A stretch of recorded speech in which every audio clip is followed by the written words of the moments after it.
அனைவருக்கும் அன்பு வணக்கம். மிகுந்த எதிர்பார்ப்புகளுக்கும் இடையில், மிகுந்த இடர்பாடுகளுக்கும் இடையில் திராவிட முன்னேற்ற கழகம் மற்றும் காங்கிரஸ் கட்சிக்கு இடையான கூட்டணி பேச்சுவார்த்தை இறுதி செய்து முடிவு செய்யப்பட்டுள்ளது. 28+1. எப்படி கிரிக்கெட் விளையாட்டில் கேப்டன் தோனி அவர்கள் கூலாக கிரிக்கெட்டை விளையாடுவாரோ, அதே போல அரசியல் சதுரங்க விளையாட்டில் கழகத்தினுடைய தலைவர் தளபதி அவர்கள் கேப்டன் தோனியை போல கூலாகவே விளையாடி திமுக மற்றும் காங்கிரஸ் இடையேயான கூட்டணியை முடிவு செய்துள்ளார் என்றே சொல்லலாம். இந்த நேரத்தில் நான் காங்கிரஸ் கட்சிக்கு ஒன்றை சொல்ல வேண்டும் என்று விரும்புகிறேன்.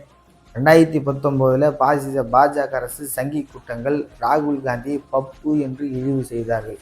ஆனால் அதே 2019 மதசார்பற்ற முற்போக்கு கூட்டணி என்று ஒன்றை உருவாக்கி தமிழ்நாட்டில் கழகத்தினுடைய தலைவர் தளபதி தான் நாளைய இந்தியாவினுடைய பிரதமராக ராகுல் காந்தி வர வேண்டும், நாளைய இந்தியாவினுடைய எதிர்காலம் அது ராகுல் காந்தி கையில் தான் இருக்கிறது என்று இந்தியாவுக்கு பிரகடனம் கட்டிய தலைவர் கழகத்தினுடைய தலைவர் தளபதி மு.க.ஸ்டாலின். திராவிட முன்னேற்ற கழகம் என்பது யாரும் மறந்துவிடக்கூடாது.